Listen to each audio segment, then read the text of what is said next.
오늘은 룻기 세 번째 말씀, 인생을 가꾸는 지혜입니다. 우리 인생은 일생 단 한 번의 삶을 살고요.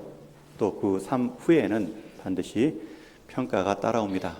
그렇기 때문에 우리 인생을 잘 가꾸어가는 지혜가 필요합니다. 우리 인생 가꾸어 가도록 부름받은 삶입니다. 인생을 가꾸어가는 지혜도 있지만 또 인생을 망치는 무지함도 있습니다. 저는 우리 동인의 모든 성도님들 인생이 가꾸어짐으로 여러분 죽음 후에도 귀한 평가받는 삶이 되기를 주님의 이름으로 축원합니다. 그 가꾸어가는 삶의 내용을 오늘 본문이 보여주는데 이웃에 관한 내용입니다. 여러분 이웃, 사촌이라는 말은 지금 이제 무색해졌습니다. 서로 인사만 잘하는 이웃이어도 좋은 관계다라고 말할 정도입니다. 오히려 이웃끼리 위아래층 층간 소음 때문에 살인 사건까지 이뤄지는 소문, 뉴스 보도를 종종 듣고요. 또 애완견 키우는 가정 때문에 입마개를 해달라, 개 짖는 소리가 너무 시끄럽다, 변 좀 치워라, 그리고 줄 좀 메고 다녀라, 다툼이 끊이지 않는 모습입니다. 가끔 이사할 때 어쩔 수 없이 엘리베이터를 전용하면 장기간 멈추거나 짐을 내리면 금세 관리실에 항의 전화가 빗발친다고 합니다. 여러분들 이웃은 어떠신지요? 속 썩이는 분은 없는지요? 반대로 생각만 해도 힘이 되고 의지가 되는 반가운 이웃은 없는지요? 오늘 본문에서 19절 말씀해 보면 이제 나오미와 룻이 시어머니 땅, 고향 베들레헴으로 돌아옵니다. 나무라 해도 끝까지 가겠습니다. 룻은 어머니 땅 베들레헴까지 도착하지요. 19절에 보면 이에 그 두 사람이 베들레헴까지 갔더라. 갔더니 10여 년 만에 만나는 이웃이 있습니다. 처음 고향 땅을 떠날 때에는 그 땅은 흉년이 든 황무한 땅입니다. 근데 10년 후에 지금은 온 들판이 벼이삭으로 누렇게 익었고 추수를 기다리고 있습니다. 그런 풍성한 때에 사람의 인심은 곳간에서 난다는 말처럼 관대함이 넘치는 그 상황에서도 돌아온 나오미를 향한 말이 이렇습니다. 우리 19절 같이 읽습니다. 시작. 온 성읍이 그들로 말미암아 떠들며 이르기를 이가 나오미냐 하는지라. 놀란 것도 있지만 알아보지 못한 그 놀라움과 반가움도 있지만 온 성읍이 이가 나오미냐 할 정도로 주목받고 있습니다. 부정적인 뉘앙스지요. 가족이 함께 갔으면 가족이 함께 와야 되는데 함께 떠난 남편과 두 아들은 보이지 않고 낯선 젊은 여인과 돌아온 그 나오미의 모습이 새롭습니다. 21절 말씀처럼 나갈 때는 풍족하게 나갔더니 여호와께서 내게 비어 돌아오게 하셨느니라. 나오미의 고백처럼 그 모습이 그 이웃 간의 평가가 좋지 않습니다. 이 질문에 당신이 정말 나오미냐? 나오미가 이제 대답해야 됩니다. 그 대답이 이어지는 10절, 20절인데 우리 나오미의 심정으로 함께 같이 읽습니다. 시작. 나오미가 그들에게 이르되 나를 나오미라 부르지 말고 나를 마라라 부르라. 이는 전능자가 나를 심히 괴롭게 하셨습니다. 스스로로 볼 때 이 평가의 기준은 하나님입니다. 물론 그의 평가 기준, 그의 평가가 반드시 옳다라고 말할 수는 없지만 그의 모든 기준이 하나님을 먼저 향하고 있다는 것은 바른 태도입니다. 특히 약속의 땅 가나안을 인생 흉년 때문에 쉽게 모압 땅으로 넘어갔다는 점에 있어서는 분명히 말씀에 반하는 모습이죠. 그러나 그것 하나 넘어갔다고 하나님이 남편 데려가고 두 아들 데려갔다라고 말할 수는 없습니다. 그러니 여러분들 하나님께로 나를 비춰보는 그 우선순위는 맞지만 또 그 모든 것을 하나님의 탓으로 돌릴 수도 없습니다. 나오미는 말합니다. 나를 이제 말하라 부르라. 말하는 괴로움, 고난이라는 뜻입니다. 이전에 나를 잊어버리고 나는 이제 고난, 나는 이제 괴로움이다. 그렇게 불러달라는 말은 참 이상한 표현입니다. 여러분 이전 것은 지나갔고 새 것이 되었으니 이라는 표현을 보면 이전 것은 되게 안 좋은 것입니다. 나는 이제 새 사람이 되었다라는 것은 미래는 소망적으로 말해야 됩니다. 그런데 지금 나오미는 정반대입니다. 좋았던 시절의 날은 잊고 이제 앞으로 좋지 않을 고난스러운 날을 바라보라. 그 상황에서 시어미를 따라온 룻의 입장은 얼마나 더 어색하고 난감하겠습니까?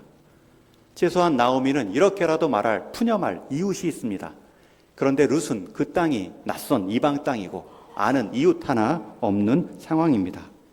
더욱이 이제 그의 이름 앞에는, 룻 앞에는 베들레헴이니 모압 여인 이방 며느리라는 꼬리표가 붙기 시작합니다. 여러분, 같은 나라 안에서도 지역 간에 차별이 있죠. 지역색이 있습니다. 허물어야죠. 하물며 나라를 건너와 살아갈 때 더욱이 힘없는 나라 사람들이 우리나라 왔을 때 얼마나 보이지 않는 하대가 있습니까? 그러나 그 안에 보물이 있고 필요가 있고 또 이제 우리의 못하는 역할들을 해주는 귀한 한 국민의 자리로 자림하고 있는데 우리가 선대하지 못할 망정 하대하지 않도록 주의해야 됩니다. 룻은 지금 그런 하대받는 더욱 고립되는 형편이지만 그 상황에서 스스로 비하하지 않습니다. 어떤 말도 하지 않고 아낍니다. 이 상황을 변명 삼아 될 대로 되라 행동하지도 않고 그는 할 수 있는 일 한 가지를 시작하지요. 2장 2절 말씀 같이 읽습니다. 시작. 모압 여인 룻이 나오미에게 이르되 원하건대 내가 밭으로 가서 내가 누구에게 은혜를 입으면 그를 따라서 이삭을 줍겠나이다 하니 나오미가 그에게 이르되 내 따라 갈지어다 하매. 여러분, 이 한 절, 이 룻의 이 표현이 얼마나 아름다운 표현인지 모릅니다. 이 한 구절의 기도문, 저는 우리 동일의 성도님들이 이 룻이 표현한 이 마음의 표현을 가지고 하나님께 기도드리면 참 좋겠다, 그런 생각이 있습니다. 원하건대 내가 밭으로 가서 내가 누구에게 은혜를 입으면 그를 따라서 이삭을 줍겠나이다. 여러분, 이 표현에는 은혜도 구하고 그 은혜에 머무는 열심도 구하고 있습니다. 은혜와 열심이 아름답게 조화된 표현입니다. 열심은 무엇입니까? 분명히 2절에 말하죠. 모압 여인 룻이 자기 나라 사람이 자기 밭에 떨어진 자기 나라 사람 밭에 떨어진 이삭 줍는 것도 눈치를 봐야 됩니다. 그런데 모압 여인 룻이 유대 땅 사람들의 밭에 흘려진 그 이삭을 줍겠습니다. 그것도 내가 밭으로 가서 그를 따라서. 그가 누구입니까? 은혜 베푼 사람. 이 밭은 따가도 됩니다. 여러분, 열심이지요. 스스로의 수고입니다. 그러나 또 한 가지가 있습니다. 원하건대 누구에게 은혜를 입으면. 여러분, 이 표현은 원합니다. 지금 이 표현은 제게 자격이 있으니 주장합니다가 아닙니다. 지금 유대 사람들에게 내 시어미는 당신 유대 민족 사람이니 내가 이방 여인, 이방 며느리로 마땅히 모실 때 당신들도 나를 좀 도와주어야 되지 않습니까? 라는 주장의 자세가 아니라 원하오니 또 누구에게 은혜를 입으면. 은혜를 주장하지 않고 청하고 있습니다. 여러분, 이미 룻은 시어미 나오미에게 은혜를 베풀었지요. 선대했지요. 그의 새로운 삶의 시작은 고향 모압이 더 가능성이 많습니다. 그러나 어머니를 끝까지 쫓아가는 모습, 어머니의 노후를 끝까지 돌보는 태도, 이것은 은혜를 베푼 행동입니다. 그런데 잘 보십시오. 시어미에게 은혜를 베풀 때는 과시하지 않습니다. 돋보이려고 광고하지도 않습니다. 마땅히 행할 일처럼 행하고 있는 그의 모습입니다. 그런데 누군가에게 은혜를 요청할 때에는 주장하는 자세가 아니지요. 주장할 수 있을 때는 주장하지 않고 또 주장하지 않아야 할 그 자리는 청원하는 모습으로 겸손히 표현하고 있습니다. 우리는 대개는 은혜를 베풀 때, 호의를 표현할 때 주장하는 자세가 많습니다. 조건을 달 때가 많습니다. 또 누군가에게 은혜를 요청할 때, 도움을 구할 때는 당연한 주장을 취하는 자세가 많죠. 여러분, 이것을 바꾸십시오. 이것이 내 삶을 가꾸는 지혜입니다. 은혜를 베풀 때는 당연한 것처럼 은혜를 베푸시고, 은혜를 청원할 때에는 요청하는 마음으로, 겸손함으로 원하건대 누가 내게 은혜를 주면 그 마음을 지켜가십시오. 룻은 스스로의 입장, 처지를 상대에게 강요하지 않습니다. 시어미를 모시는 이방 여인, 낯선 땅에서 어렵게 살아가는 여인이니 당연히 도와달라 말할 수도 있지만 먼저는 해야 할 일들, 지켜내야 될 자리들을 자기 손의 수고로 지켜갑니다. 그것도 은혜를 베풀면 내가 원하오니. 같은 행동과 말이라도 내가 주장할 수 있을 땐 주장을 내려놓고, 내가 은혜를 받을 때에는 또 청원의 모습으로 나아가는 태도가 여러분의 삶을 시간이 지날수록 빛나게 할 것입니다. 부부간에도 당연히 주장할 수 있음에도 해주라가 아니라 해줄래요? 라는 표현을 많이 연습하십시오. 청소해줘, 설거지해줘, 나도 힘들어, 나도 돈 벌어, 나도 맞벌이야 라고 말하지 말고, 청소 좀 해줄래요? 설거지 좀 해줄래요? 쓰레기 좀 버려줄래요? 그럴 때 안 버려줄 남편이 어디 있습니까? 당신이 버려, 당신이 해 라고 말할 은혜를 모르는 남편이 어디 있습니까?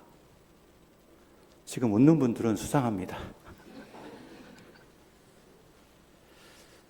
당연히 남편이 또 바깥에서 일을 하고 오면 이런 거 하고 저런 거 하고, 남편이 왜 주장하는 자세를 취합니까? 아내는 주부라는 자리도 힘듭니다. 우리 어머니의 삶은 남편의 삶이 이해할 수 없는 무언가 독특한 게 있습니다. 장례를 치를 때마다 가장 궁금한 것, 장례 완장을 어머니상, 모친상은 왜 오른쪽에 차고, 아버지가 돌아갔을 때는 그 장례 완장을 왼쪽에 찰까? 아버지가 오른쪽인 줄 알았는데 왜 어머니를 오른쪽에 찼을까? 자녀는 결국 어머니가 낳기 때문이 아닐까? 우리 육신의 시작은 어머니의 모태가 아닐까? 혼자 그런 해석을 했습니다. 주장할 수 있을 때 청원하는 태도를 지키십시오. 또 청원했을 때 여러분들의 마음이 여러 가지 주장하는 모습을 버리십시오. 같은 말, 같은 행동이라도 여러분의 색깔, 가꾸어가는 모습은 시간이 다를수록 다를 것입니다. 저도 목사로서 당연한 것, 주장할 여러 가지가 있지만 조심합니다. 저는 주장하는 것을 조심스럽게 여기는데 여러분들이 그것마저 무시하면 안 되죠. 같은 행동, 같은 말이라도 해 주실래요? 은혜를 구하는 마음이 귀한 마음입니다. 그렇다고 은혜의 자리라고 해서 사람의 열심, 수고가 무시되어서는 안 됩니다. 여러분, 그러한 은혜가 어떤 모습으로 이어집니까? 스스로 나는 모함 여인이야, 나는 아직 젊고 다른 할 일도 많아, 그런 핑계를 대고 아무 일도 안 하는 것이 아니라 할 수 있는 것, 유대율법에 보면 고아와 가부를 위해 일부를 떨궈 놓은 그 이삭이라도 가서 줍는 모습을 통해서 자기가 할 수 있는 일을 했을 때 은혜 베푸는 자들이 그 수고를 보고 더 많은 이삭들을 남겨주었겠죠. 은혜의 자리라고 해서 은혜만을 받는 모습이 되어서는 안 되고 그 은혜 받은 것을 지키려는 열심을 이어가는 것입니다. 직분자 교육하고 있습니다. 어제부터 이제 토요일 7시 반에서 1시간 반, 2시간씩 모여 같이 교육받고 기도하고 있습니다. 여러분, 직분은 은혜로 시작합니다. 그러나 그 은혜가 훈련으로 유지되어야 됩니다. 여러분, 예배도 은혜로 시작되었습니다. 여러분, 예배 드린 이 마음의 시작은 하나님께 구원받은 그 감격이죠. 그 구원받은 자로서의 삶의 노래를, 하나님 말씀의 방법을 우리가 함께 모여 듣고 다짐합니다. 그러나 은혜로 시작한 것도 여러분 예배를 사모하는, 예배의 우선순위를 두는 훈련을 빼놓으면 어느새 은혜가 은혜되지 않죠. 나도 바쁜데, 내가 한 수고도 있는데, 아니 하나님만큼 또 내가 의지할 만한 무엇도 있는데, 예배의 대상이 점점 바뀌어집니다. 큰일 날 일입니다. 헌금도 마찬가지입니다. 감사헌금 11조도 이 모든 것 하나님께로부터 왔습니다 라는 신앙 고백으로 하지요. 받은 은혜를 날마다 일깨우는 행위입니다. 하나님의 것입니다. 그것이 넘칠 때가 있죠. 내 몸을 다 드려도 아깝지 않는 하나님의 은혜가 깨달아질 때가 있습니다. 그러나 우리의 본성은 아직 죄성을 갖고 있습니다. 때로는 그 훈련되지 않은 헌금 생활이면 내 필요에 따라, 형편에 따라 하나님의 은혜의 감이 멀어졌다, 줄었다, 늘었다 하지요. 우리 본성에 변명하려는 탓이 있기 때문에 우리는 반드시 반복 훈련을 통해 은혜 안에 머무는 자리를 지켜가야 됩니다. 지금 룻은 그러한 마음의 표현을 겸손하게, 은혜 주시는 대로 제가 밭에 가서 곡식을 얻어오겠습니다 말하자 시어머니 나오미는 바로 허락합니다. 룻은 들로 나갔고요. 룻은 열심히 곡식 베는 자 일꾼들의 뒤를 쫓아다니면서 그들이 남긴 이삭을 줍습니다. 아침 일찍부터 잠시 중간에 쉬는 것 외에 지금까지 저 일을 하고 있습니다. 함께 일했던 여종들의 표현을 보면 하는 척 하지는 않았습니다. 이것이 지금 내 삶의 유일한 방편인 것처럼 그 한 가지 일을 붙들고 성실히 행합니다. 그러다가 결국 누구의 밭에 이릅니까? 우리 3절 말씀을 같이 읽습니다. 시작. 룻이 가서 베는 자를 따라 밭에서 이삭을 줍는데 우연히 엘리멜렉의 친족 보아스에게 속한 밭에 이르렀으니. 여러분 여기서 우연이라는 단어가 아주 중요합니다.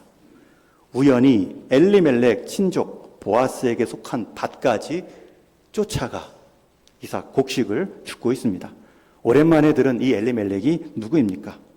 앞에 1장에서 소개된 시어머니 나오미의 남편 이름이 엘리멜렉입니다. 시아버지입니다. 시아버지 친척 밭에까지 이르렀습니다. 그 사람이 보아스, 밭의 주인이 보아스입니다. 그 이후의 일, 우리가 룻기 말씀을 많이 읽고 들었기 때문에 그를 통해 가족을 이루는 그 귀한 시작이 우연이라는 방법으로 이어지고 있습니다. 여러분, 하나님은 우연이라는 방법도 사용하십니다. 그런데 그 우연이라는 방법의 배경이 무엇입니까? 나오미의 신실함입니다. 나오미의 아침부터 일찍 그 방법이 유일한 방법인 것처럼 그것에 집중하는 성실함입니다. 그 성실함의 자리를 지켜 끝까지 쫓아다니며 이삭을 주셨더니 우연히 나오미라는 밭, 우연히 보아스라는 친족의 밭까지 이르렀습니다.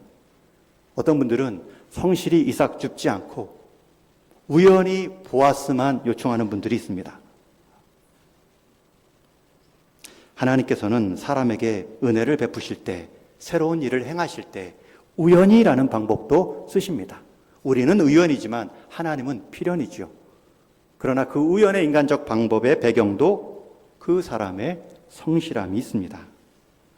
룻은 지금 자신이 줍고 있는 이 땅의 주인이 누구인지도 모르고 또 낫 빼는 사람의 뒤를 쫓아 열심히 곡식을 담습니다.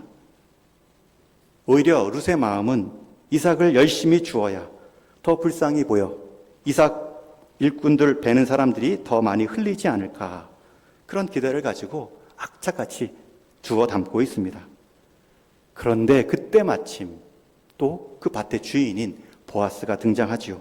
4절 말씀에 보면 긴 표현이 나오는데 서두에 마침 보아스가 베들레헴에서부터 와서 베는 자들에게 이르되. 여러분 여기서 또 마침이라는 표현이 나오죠. 마침내. 여기서 번역된 이 마침내의 히브리 말은 히네라는 단어인데 연극에서 장면이 바뀌어 놀라운 일이 벌어질 때 사용했던 표현입니다. 그런데 마침내,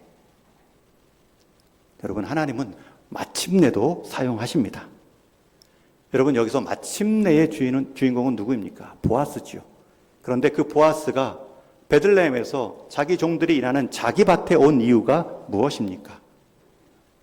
이어지는 말씀에 보면 인사말을 하지요. 밭주인 보아스가 일하는 자기 밭 일꾼들에게 인사를 건넵니다.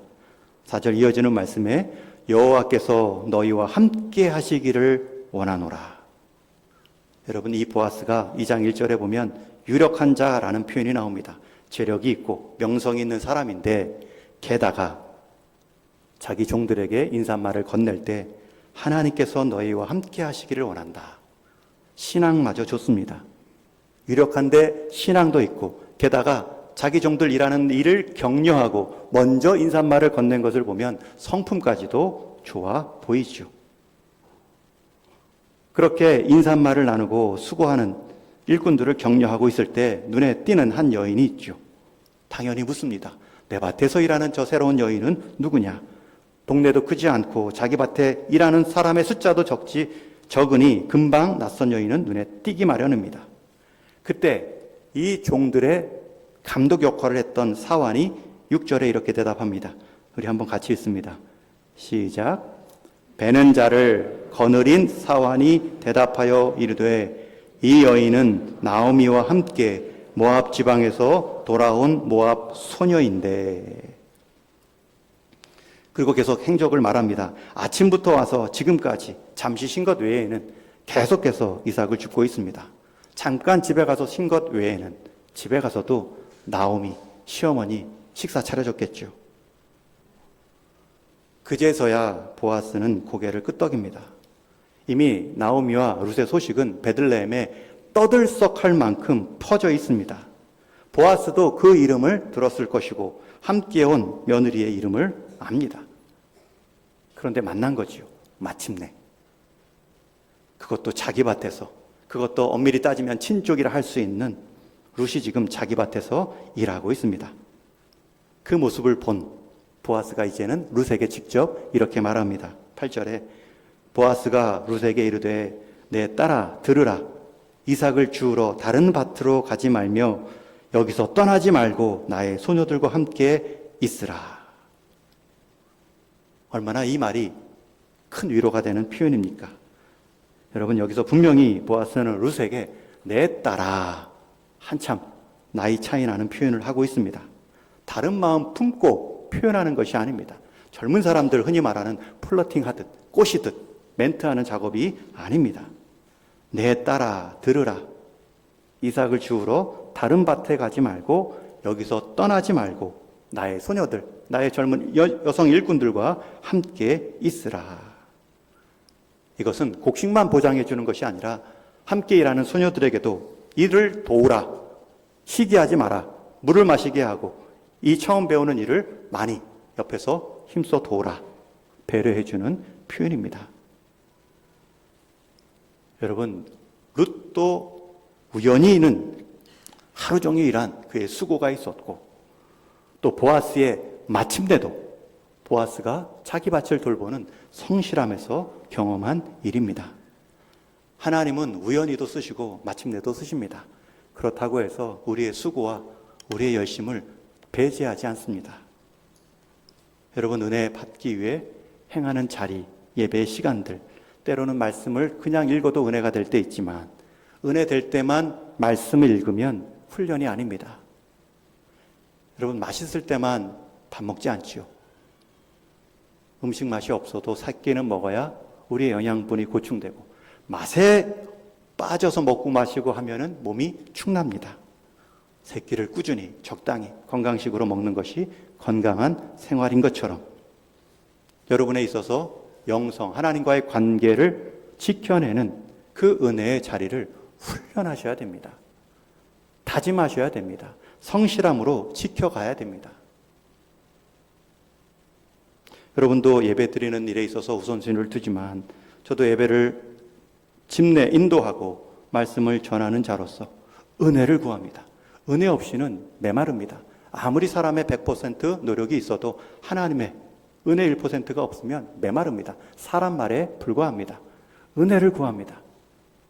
그러나 은혜를 구한다고 해서 내가 해야 할 일들, 성실한 말씀의 준비를 소홀히 할 수 없습니다.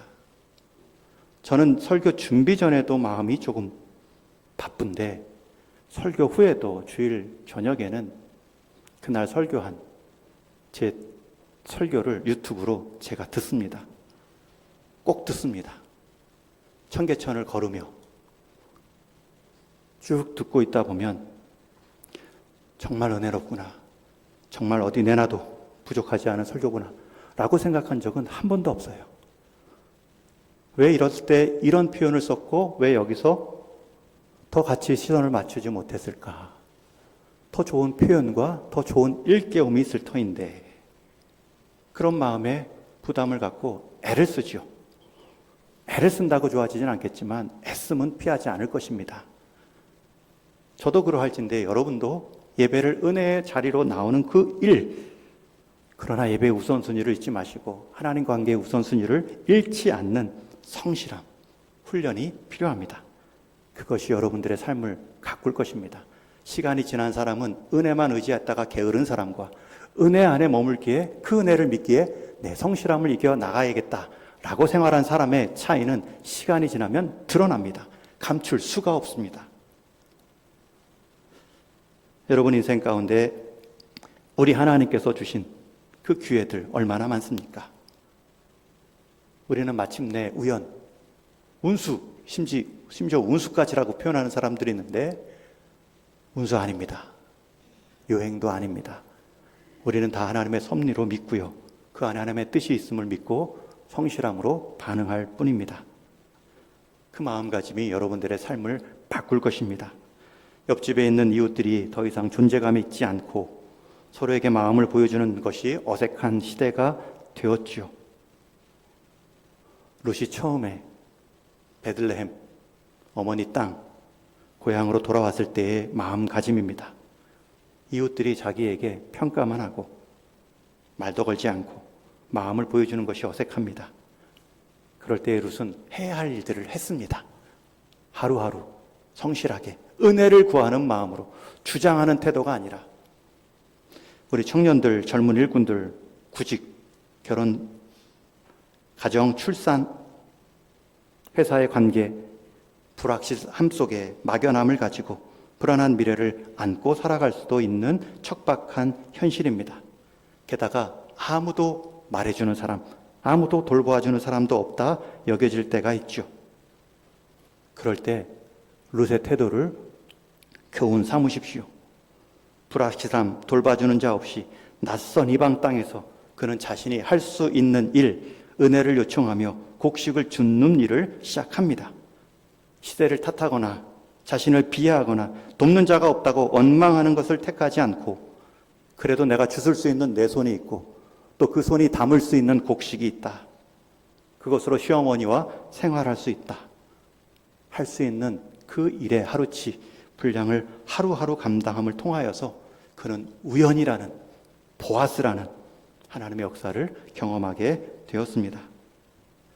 여러분 실수와 실패는 다르지요. 실수는 과정이고요. 실패는 그 과정의 결론까지 담긴 내용입니다. 여러분 우리 성도는 실수할 수 있어도 실패하지 않습니다.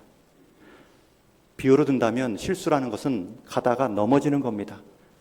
그러나 실패는 넘어진 채로 그냥 있는 게 실패입니다.